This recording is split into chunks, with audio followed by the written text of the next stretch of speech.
Son intelligence est telle qu'il faudra 500 ans à l'humanité pour arriver à son niveau.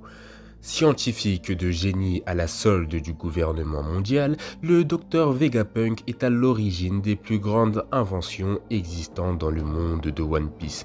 Ingurgiter des fruits du démon à des objets, création de divers objets en granit marin, contrôle du climat d'une île entière, absolument rien ne lui échappe.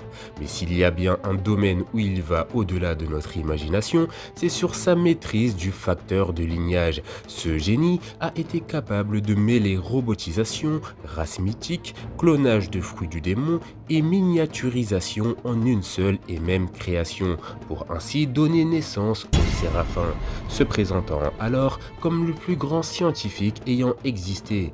Mais alors, qui est-il réellement? Un simple humain doté d'une intelligence hors norme, ou proviendrait-il d'une race ou d'un lieu totalement insoupçonné? C'est ce que nous allons essayer de déceler dans cette vidéo, donc installez-vous confortablement, Manga Kuni est là pour vous servir. À l'image de sa personne divisée en plusieurs satellites, ce sera à travers ses potentielles créations que nous allons essayer de retracer son identité. Et pour cela, il nous faudra remonter plus de 800 chapitres en arrière, à l'arc Skypiea, où l'on y découvre pour la première fois les dials, des accessoires du quotidien ou des armes selon leur utilisation, qui surpassent tout ce que les Mugiwara et les lecteurs ont pu découvrir au cours de leur aventure. Lance-flamme, bourrasque d'air, enregistrement de son, Usopp est un gros blaireau. Mais elle t'a pas demandé de m'insulter! absorption et rejection d'impact, ces merveilles de coquillage sont capables d'absolument tout faire. Une prouesse technique qui semble tout de même au premier abord surpasser les connaissances des habitants de la mer Bleue. Plus curieux encore, on ne nous a donné aucun indice concernant leur origine. Je pense donc qu'il existe un lien très étroit entre les avancées scientifiques et les îles célestes. Une hypothèse qui nous sera davantage confirmée lors de la mini-aventure d'Ener, où l'on y voit un vieil homme du nom du docteur Tsukimi en train de créer ou réparer une armée de mini-robots qui se nomme les Spaces. Cette armée prendra par la suite la direction de la Lune par ses propres moyens.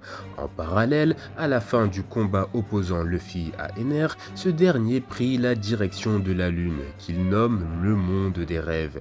Une fois arrivé sur place, il retrouve alors les Spaces sur la Lune et les prend sous son aile. Mais le détail le plus intrigant est la découverte de peintures murales retraçant l'histoire d'une civilisation ailée. Écoutez attentivement, cette civilisation vivait autrefois sur la Lune. Ils ont ensuite migré vers la planète Terre par manque de ressources. Et lorsqu'ils vivaient sur la Lune, leur habitat se nommait Bilka. Cela ne vous rappelle rien ? En effet, le lieu de naissance d'Ener se nomme également Bilka, et d'après ce qu'on peut voir sur la peinture, ses habitants ailés étaient suffisamment avancés technologiquement, au point de créer une armée de robots dotés d'émotions, les Spaces. Donc de toutes ces informations peuvent découler deux conclusions plus ou moins certaines. De 1, les habitants ailés que nous connaissons tous sont les descendants des habitants de la Lune, et sont donc originaires de cette dernière. De 2, cette civilisation avait une avance scientifique stratosphériquement supérieure à celle des humains de la mer Bleue. La rencontre entre Ener et les Spaces n'est donc pas anodine et représente symboliquement une retrouvaille entre créateur et création.